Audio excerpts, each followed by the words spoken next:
All right, so we are continuing our work in Unit 6. This is now Lesson 3, where we're going to be looking at adding vectors.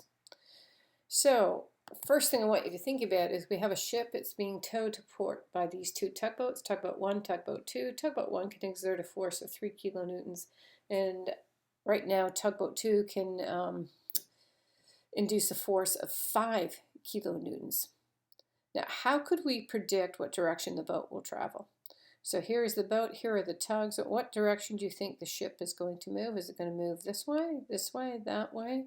How could we predict what direction it's going to move in? Just to show you the direction it is going to move in.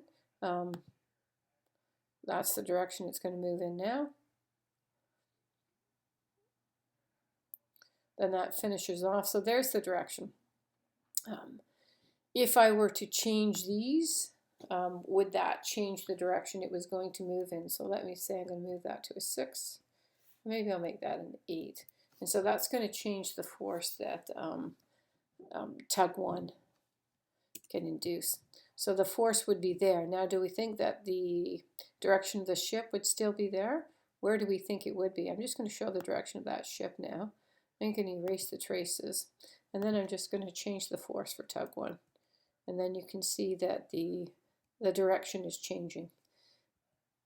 Direction's still changing. If it's not, if there's no force there, my diagram falls apart. That doesn't, it shouldn't though, because this tug is still having one. So let me put this back to 0. And then just showed you the diagram disappears. It's not because it should disappear. It's just the way I created this on here. Let's make this close to 0, but not exactly 0. And then it would be there. So something should still happen, right? Because tug 2 can still move the boat even if tug 1 can't apply force. So changing this again. So now we can see, I mean, hopefully we're seeing, let's change this one as well, that the direction that the boat moves in is always somewhere between the two directions of these tugs. So let's show that cap. It's somewhere between the two tugs. So we've illustrated that by making changes to the forces that each tug could apply. So let's move on to the next slide. When will the direction be closer to tug 1? When will it be closer to tug 2? So let me show those again. And let me just start changing. What are we closer to right now, tug 1 or tug 2? Getting closer, it looks like, to tug 1, and then let's go this way. Now it seems like we're moving away from tug 1 and toward tug 2. And so when are we closer? So when are we halfway between the two? It looks like we're halfway between the two now because they're both applying the same force. It looks like when tug 1 applies a greater force, we would be closer to the direction of tug 1. That makes sense. And when tug 2 applies the greater force, then the direction of travel of the ship is much closer to tug 2. Those make sense logically. So if tug 1 has the greater magnitude, or it is applying the greater force, we will be closer to the direction of tug 1. If tug 2 is applying the greater force or has the greater magnitude down here, then the direction of travel of the ship is going to be much closer to tug 2. Now here's something to think about. What's the minimum force that could be applied to the boat? And I actually think maybe I would like you to think about when that would happen, as opposed to what it is, because of course what it is going to depend upon what these two forces happen to be. So when would we get the minimum force applied? What has to happen? So what we haven't tried, let me just move this to 8, and let's move this to 6. Let me erase the traces. So what we haven't tried doing is sort of changing the angle. So let's show the force. So there's the force that's being applied on the boat. Now, where did this come from? So let's see what else I can show you here. We are going to be going to this greater detail. All right, I'm going to mark this as a vector. Transform, mark vector, transform, translate that. There it is there. And so now I'm just going to show you these segments here. All right, so the direction, or not the direction, well, this is the vector right here. That's the vector. Maybe I should make it look like a vector.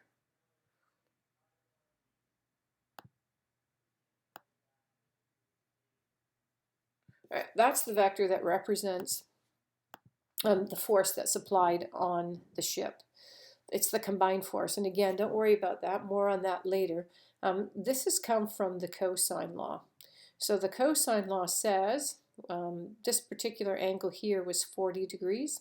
So this angle right here is going to be 140 degrees. And I've got a cosine law application right here. This is tug 2, so this is 6. Has a magnitude of 6. This one has a magnitude of 8. So the cosine law says that 8 squared plus 6 squared minus 2 times 8 times 6 times the cos of 140, the square root of that would be the magnitude of that vector there. So that vector is coming back with a magnitude of 13.17 kilonewtons. And I'm just interested in that particular force now. So let's ignore the angle calculations because more on that later. I'm just going to move that out of the way. It was this force, because now what we are trying to do, if this boat can apply a force of 8 kilonewtons and this one can apply a force of 6 kilonewtons, then what is the minimum force? So let's see what the angle does. So let's go like this.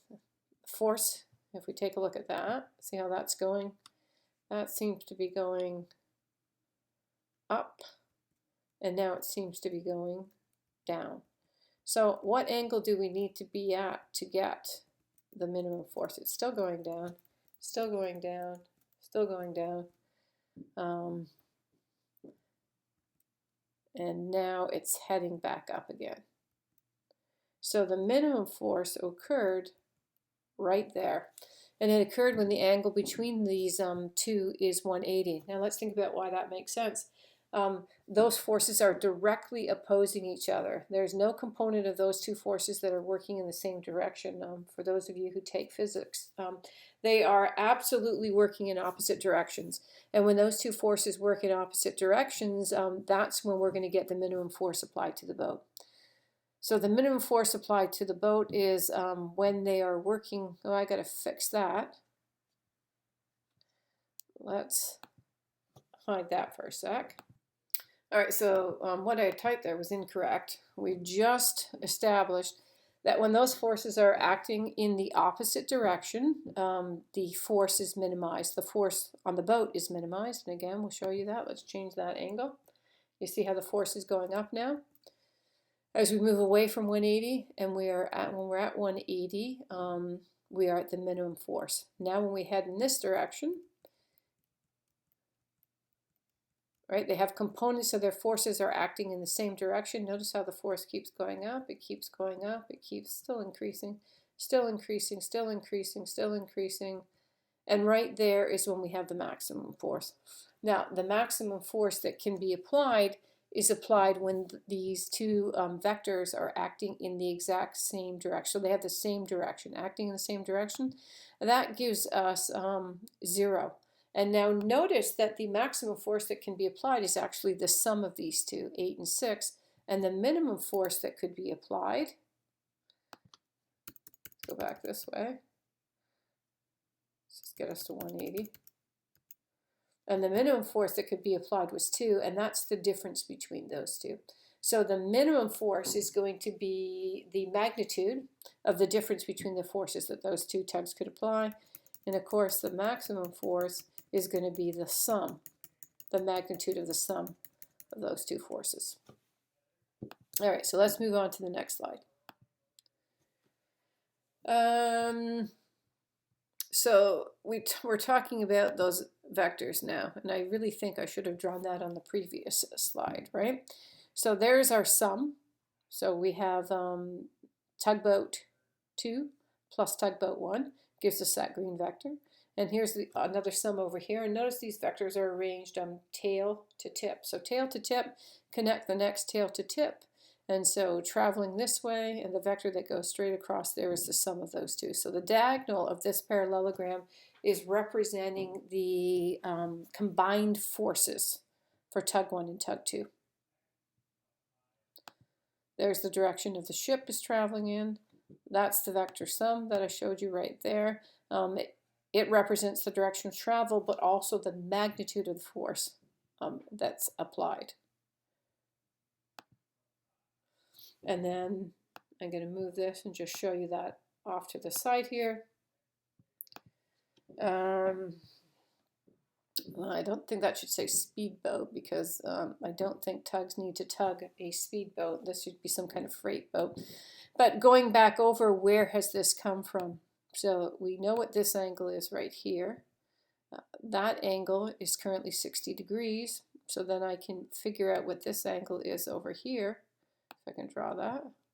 That angle right there is now going to be 180 minus 60, which is 120. So then I've got this line segment here that I know to be 5, and I've got this line segment here, which I know to be 10. And now this is a direct application of the cosine law, which you learned in grade 10 academic math. So remember what the cosine law was. C squared equals, and actually we did review that. That's what the purpose of the first lesson in this particular unit was, to review some trig. The trig we're going to need for this particular unit. So cosine of angle C. So C squared, which is this guy, or else we can say take the square root of that. So C is going to be the square root of A squared, which is 10 squared, plus 5 squared minus 2 times 10 times 5 times the cos of 120. That gives me 13.23 kilonewtons. That's the magnitude of my green vector, but I now would need to figure out a direction because a vector also has to have a direction. So what I'm going to look at now is I do know that this is 13.23, and this is the angle I'm going to have to figure out. Whoop. See if I can get in there with the marker. I'm going to need to figure out that angle right there. That angle is the angle between, or I could also probably figure that one out too if I wanted to. I'm going to figure out the angle between tug 2 and the direction that my freight ship is going to travel in. So sine law now. We're going to get the sine of 120 over 13.23 should be equal to the sine of, there's my theta right there, sine of theta over the side opposite it, which is 10. And so now sine of theta is going to be 10 times sine of 120 divided by 13.23, and that gives me theta is equal to 40.89. So if we wanted to summarize and sort of give a direction, so let's say I'm trying to describe this vector that the ship is traveling in. So its magnitude, so the magnitude of vector S, because it needs a magnitude, is going to be 13.2. And then its direction is going to be, I would say it is 14.89 degrees. Now I got to describe it. I'm going to have to describe it rotated this way, right, rather than the way I drew it.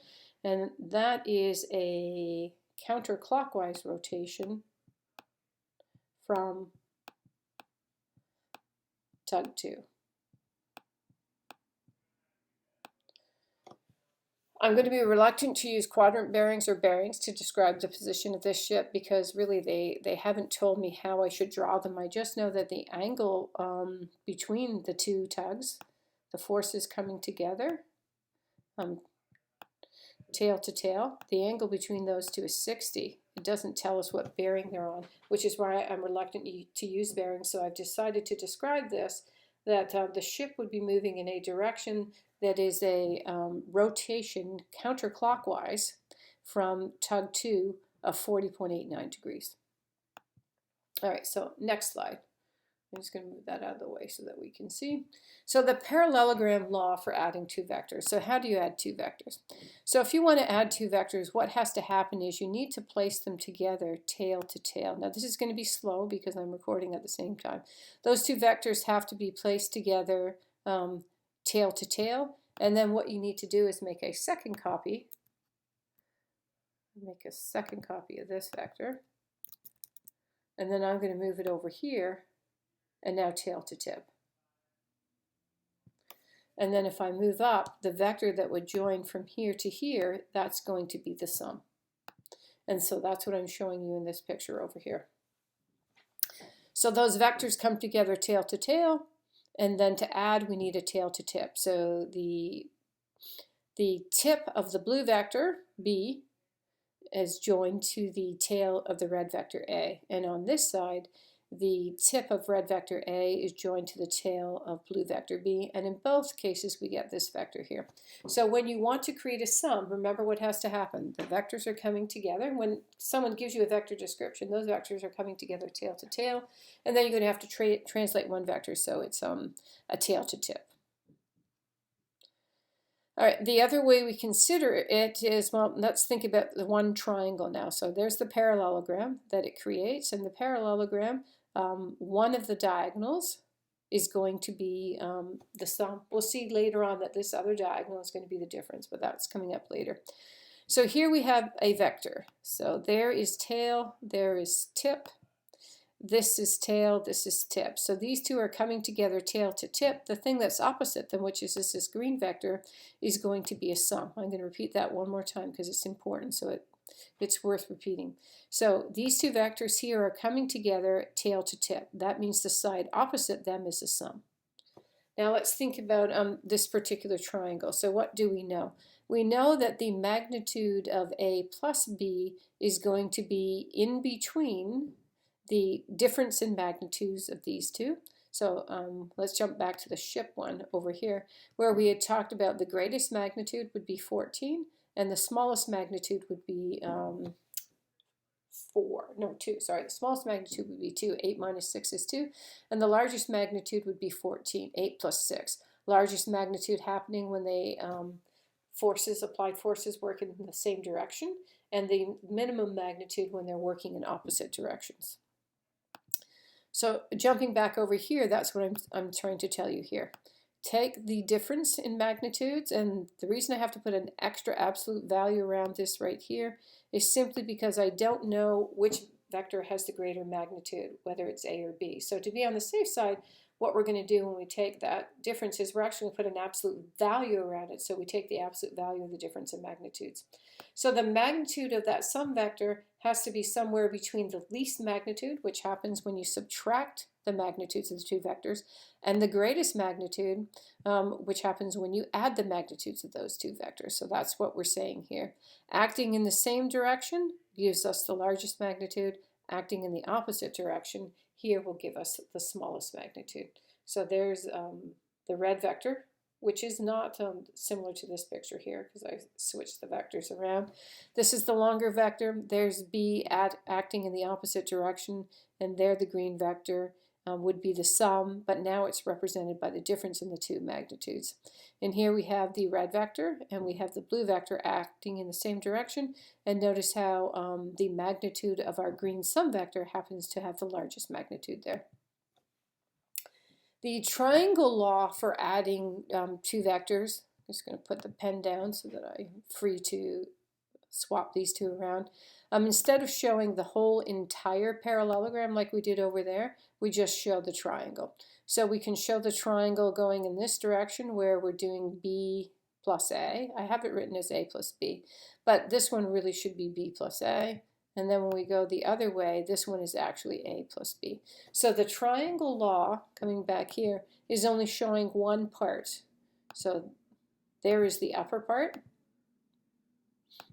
and this one would be the lower part. So when you use the triangle law, you show either the upper part, the upper triangle, or you show the lower triangle. Both are going to get us to the same place. So let's show this one. You can walk, we go along vector B to A. Here is our start. Where did we end up? Right there. And if we do it the other way, we started here and we ended there. So both are getting us to the same place.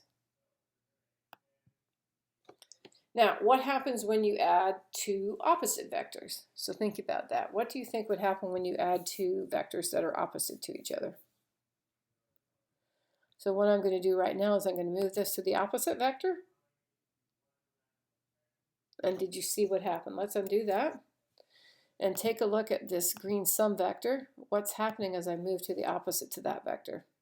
Its magnitude was decreasing. Let's reset one more time. its magnitude was decreasing, and eventually we'll get to a place where the magnitude of that vector happens to be 0. But it is still a vector, because when you add two vectors, the sum is a vector. It's going to give us what's called the 0 vector. And in this particular case, we're adding AB to BA. It's going to return, note what I put, the 0 vector. Now, what's true for the 0 vector? Its magnitude is 0, but it has no defined direction. You cannot write this. That is 0. This is the 0 vector. The magnitude of the 0 vector is 0, but it has no direction. Now let's talk about the difference between two vectors, and let's think of ways we could think this through. So I'm going to put the pen down. I'm going to show you the sum, and then I'll show you the difference. So there's vector A, there's vector B. If I put this here, and then I'm interested in the vector that goes from here right to there, connecting those two, that would be the sum of these two vectors. And that's what's being shown over here. Now here's an alternate thing to think about in terms of a difference. So rather than B, I'm going to create vector negative B. So here is vector B from there to there. The vector that has the same magnitude but goes in the opposite direction, this one, that's negative vector, or that's negative B. So now vector A, heading in here, I'm now going to join it tail to tip. Rather than with vector B, I'm going to join it with vector negative B. So this is now A plus negative B. So that's a possibility. I could use the triangle law, and what I'm noting down here is rather than adding vector B, what I'm going to do is I'm going to add the opposite vector. So I'll view to see A minus B as A plus negative B. Alternately, let me hide the sum just so that you could see what we did here. We actually did A plus negative B, and again, these vectors come together tail to tip, or tip to tail, in this case tip to tail. What's opposite is a sum, so this is the sum of vector A and negative B. All right, now alternately, what we could do instead is those vectors are coming together tail to tail. I'm just going to drag this over here just so that you could see the previous slide. What we were doing was we were looking at the vector that goes from there to there. These vectors are coming together tail to tip, so the vector from there to there is the sum. If vectors come together tail to tail, then what's opposite them is a difference. So opposite this, the green vector, is not a sum now because those vectors come together tail to tail. Now the question would remain now whether that is going to be A minus B or B minus A. So this is what I'm going to do to check. I'm going to look for the sum. Where is the sum? This is where the vectors come together tail to tip. That means that B plus A minus B needs to be equal to this vector. So heading in this direction, this is vector A minus B. Add B to A minus B, you get vector B. Now if we did this in the opposite direction, this way, that would be vector B minus A. A plus B minus A would give us vector B. The sum then would be here because tail to tip here, that would make that vector the sum. So two vectors coming together tail to tail. So let me try and draw something for you. There's a vector here. There's a vector there. I'm going to call this vector U. I'm going to call this vector V. When I join these two together, it's not very straight, but if I join those two together, that's a difference vector now because these two are coming together tail to tail. This is either going to be U minus V or V minus U, and it's going to depend on how I draw this. Now, if I draw it so that it goes this way, then I'd be adding U to this vector and I'd need to get V. So if I draw it that way, it would need to be V minus U. U plus V minus U gives me vector V, and if I draw it in this particular, let me just redraw this over here because that's getting messy. Here we are there, and now I'm going to draw this vector so that it goes this way. This is vector U, this is vector V.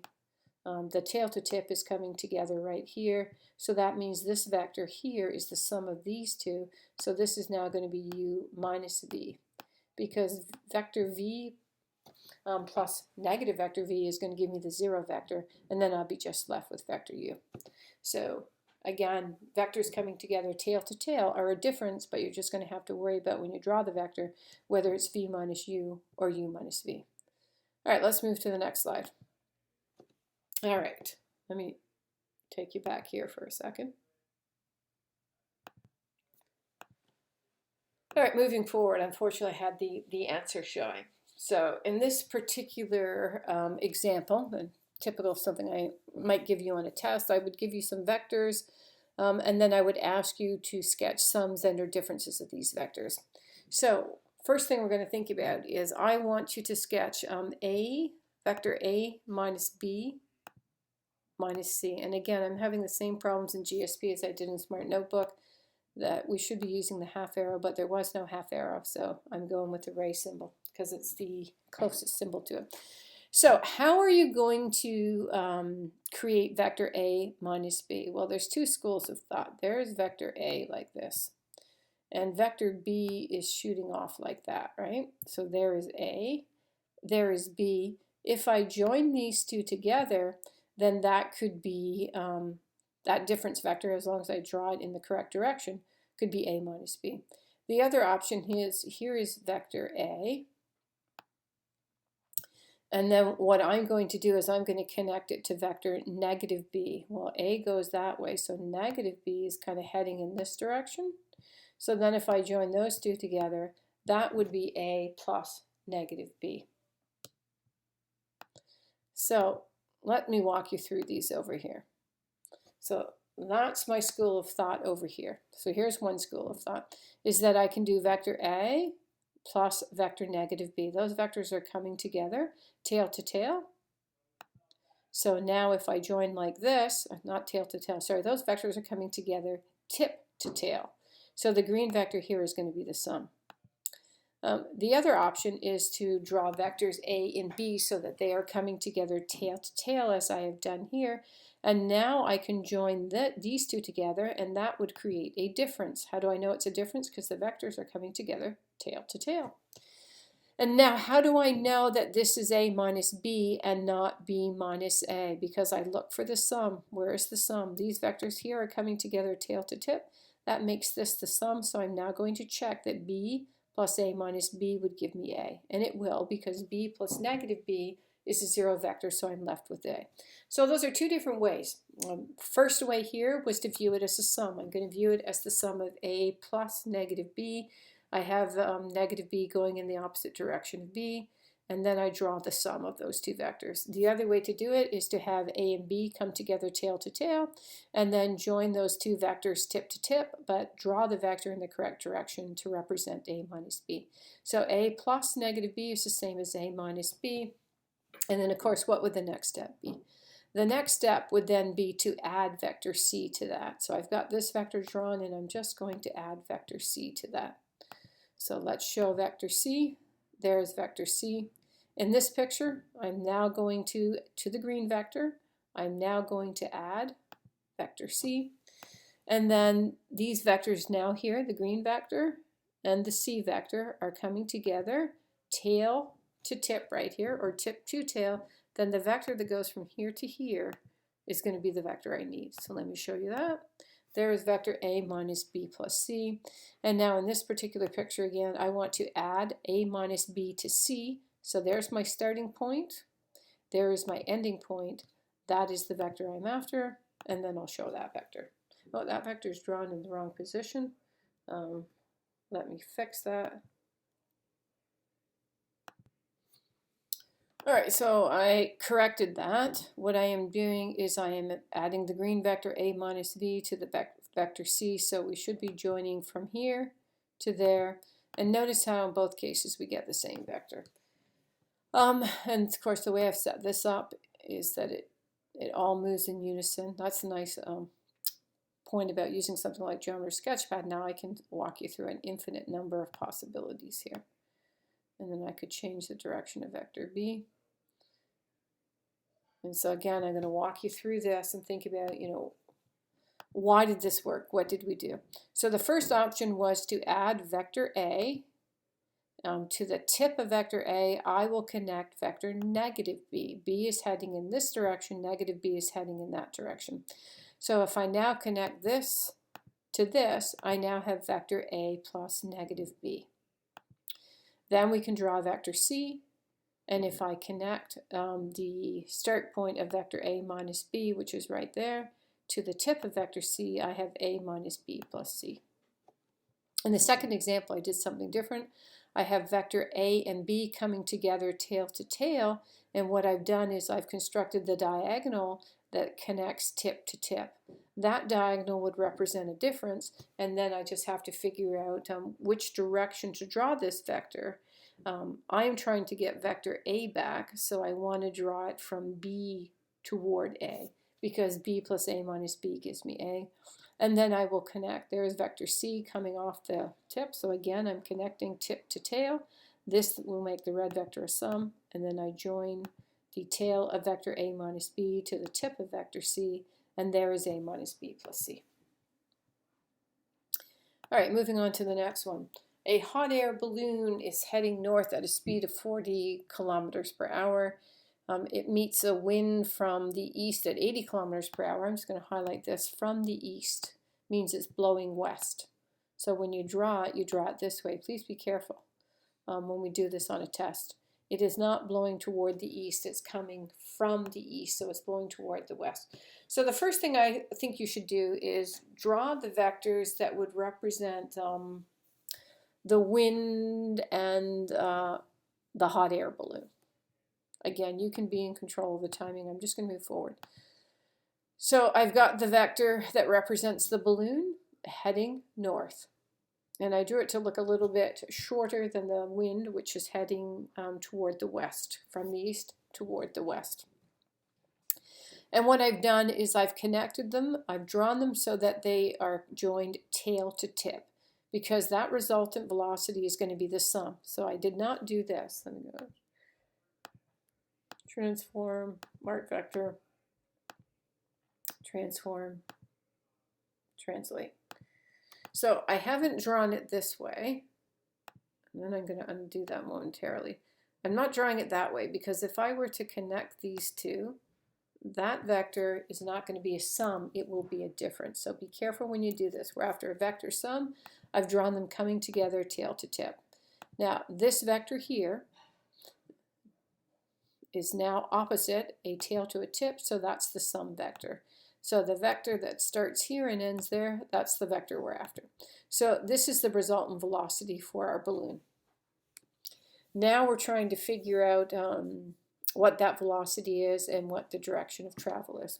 So I know the magnitude of this is 40, I know the magnitude of that is 80. I should be able to figure out the magnitude of this vector by using the Pythagorean theorem. Again, you can be in control of the timing. So vector 1, or the wind vector, is 80 kilometers per hour. Vector 2, the balloon vector, is 40 kilometers per hour. This one's west, this one's north. Because west and north come together at 90 degrees, I can use the Pythagorean theorem. So 80 squared plus 40 squared is the magnitude of vector x all squared. That gives me the magnitude of vector x is the square root of 80 squared plus 40 squared. That's 6,400 plus 1,600. That's the square root of 8,000. And then I'm just going to round that, punch that into my calculator. I suppose what we could have done as well is, let me just pause for a sec.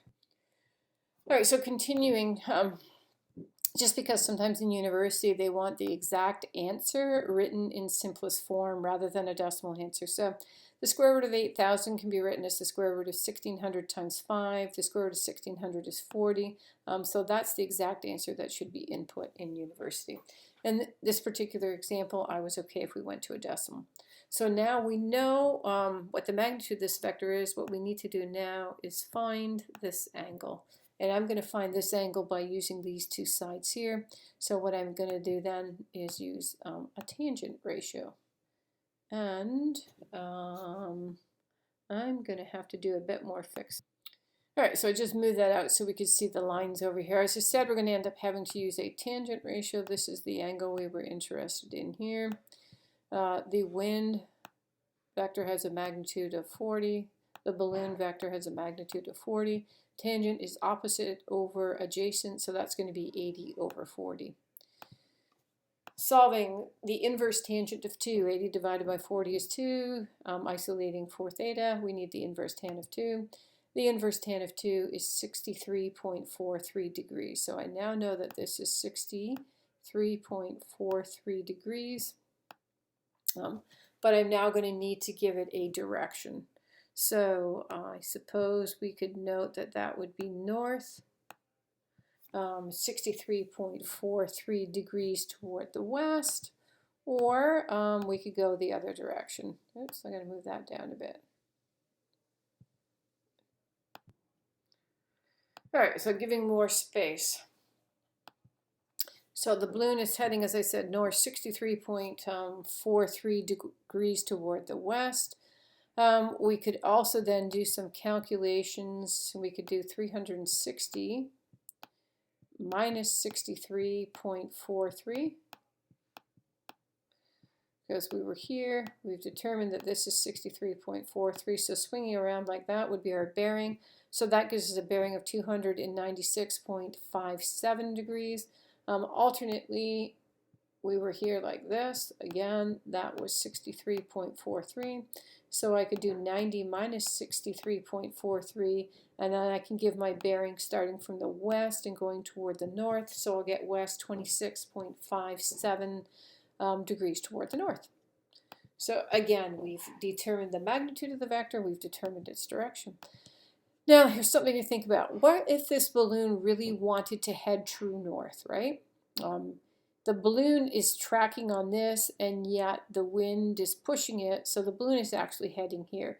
So what adjustments does the pilot need to make if they want to head true north on their course? What should they do? So remember where we are in this picture. This is the balloon, the wind is pushing it, and we're getting to here. So what we're saying here, this is the resultant vector, and what you want, actually I don't need that magnitude symbol in front of that. That's the resultant vector. This is the balloon vector. This is the resultant, not the resultant. This one is the wind vector. What does the balloon vector need to be if you want this vector here to be vertical, I guess, or true north? What would you have to do? Is that even possible? Again, you can be in control of the timing. I'm just going to move forward. This one is a rather interesting question. So what would need to happen is I want this vector to be the sum. So now we are going to have to track on way eastward to be pushed then back toward north, right? So initially we had that, so what I'm proposing now is the wind is doing this, but if I want this thing here to come back, my resultant, as true north, then I'm going to have done something like that. I'm going to have to go way toward the east. So the diagram would have to look something like this. But when we construct this diagram now, what we realize then in this particular case, same with over here, is that the right angle is here, and that now makes the balloon vector the hypotenuse. In this particular case, the resultant vector was the hypotenuse. And now we're going to have a bit of a problem in some sense, because in order for this to happen, because it's the hypotenuse, it has to be the longest side. So it's going to have to increase its speed so that it's going more than 80 kilometers per hour. The direction of travel is going to then be dependent upon the speed. So I couldn't give you a direction of travel, but I can tell you that because now this is the hypotenuse, the speed of that balloon, and I don't even know how well you can control the speed of a hot air balloon, but it would have to increase until it was greater than 80. If it's not greater than 80, it won't be possible to construct a right triangle. All right, that was example 1. Let's move on to example 2. So express the following in terms of, I guess that's our third example actually, this is the third one. Express the following in terms of, so vector A has been marked off to be here, that's marked off to be vector B, that's marked off to be vector C, and what you need to find for me is what is vector BC. So there is BC right there. What is that vector? So again, BC is this. It's going in the opposite direction of A, so it should be the opposite of vector A. Where is vector GF? Vector GF is right up here, and it's heading in this direction, so it looks like it's heading in the same, this is, I suppose I should have said this is a rectangular prism. So this side, this side, this side, and this side will all have the same magnitude. That side, that side, that side, and that side will all have the same magnitude. This edge, this edge, this edge, and this edge will all have the same magnitude. I suppose I should use the word edge rather than side. Those edges will all have the same magnitude. So looking at GF, same magnitude as A, heading in the same direction as A, so it's vector A. Now let's look at OB. This one's a bit harder because O to B. So to travel from O to B, we could travel along this vector and then this vector. Or alternately, we can start at this vector and then travel along that vector. And that's going to give us a sum. And so the vector I would be talking about, then I'm going to undo this. It's going to make my picture more complicated, is that vector right there. I'm after that vector, and I can see now that that vector would be the sum of A plus B. And I'm just going to undo that, and then I'll show that again. That's the sum of A plus B. And then vector AC would be the vector starting here and ending there. So what could we do? Travel along this vector, like this, and then travel along that vector heading this way. So this vector here is vector B, but the vector heading in this direction would be vector negative A. So this should be B plus negative A. Or, alternately, if we traveled this way first, we could say negative A plus B. And then I'm just going to undo just so I can get rid of that picture. And so either B heading this way plus negative A, or heading this way negative A plus B. Now where is BG? So let's draw vector BG. There's vector BG. How do we get to BG? Well, we can travel along this vector and then along that vector. We could travel along this vector and then along that vector. This vector right here is vector C. And the vector heading this way is vector negative A. So this should be C plus negative A or negative A plus C. And again, I'm just going to do a quick undo so I can get rid of that vector. There we are. And the last one we want is vector OF. So that's starting there, and then that's ending all the way up over here. So how are we going to get there? So we could travel along this vector, then that vector, then that vector. We could travel along this vector, and this vector. We could travel along that vector, oops, that vector, then that vector. We could do this vector, then that vector. Or we can travel along this vector, then this vector. Or we can travel along this vector, and that vector. So it seems to be 6 different ways we can get there. And in all of the cases, we're adding this vector, which is A, to this vector, which is B, to this vector, which is C. So this should be vector A plus B plus C. Alternately, I could write that as vector OC plus vector CB plus vector BF. And then just noting these two are going to come together. I'll get my pen here just to show you those two come together. That's going to give us vector OB. And that's going to be added to vector BF. But these two are going to come together and give me vector OF. All right, I'm going to drop the pen. All right, that was our last example. And then just sort of some summary things to think about. So the third vector in a triangular arrangement of vectors is either going to be a vector sum or a vector difference. I just want to make sure that we've got a good handle on this. This probably would be something I would start the next day with. I probably would have started lesson 4 with this just to make sure that you understand this, but I'm going to do it here in this video. So the third vector is either going to be a sum or a difference. Does this vector matter on how we sort of label? So I'm giving you some possibilities. So what is the green vector here? So what I'm going to do is I'm going to take a look at how these two are coming together. These two are coming together tail to tail. Since it's a tail to tail, this is a difference. This is either going to be A minus B, or it is going to be B minus A. Now we have to decide which is correct. So to decide which is correct, I'm looking for the sum. I need to come along vector A and then travel along the green vector, and that's supposed to give me vector B. So A is going to have to go. So this is going to need to be vector B minus A, because A and, whoops, so I can get that there. Vector A and vector negative A will give me the 0 vector, and then I'm just going to be left with vector B. So I'm going to repeat again. Those vectors come together tail to tail. Therefore, this vector, the green vector, has to be a difference. It's either B minus A or A minus B, but I do need to cancel out vector A to be left with vector B, so it's going to be B minus A.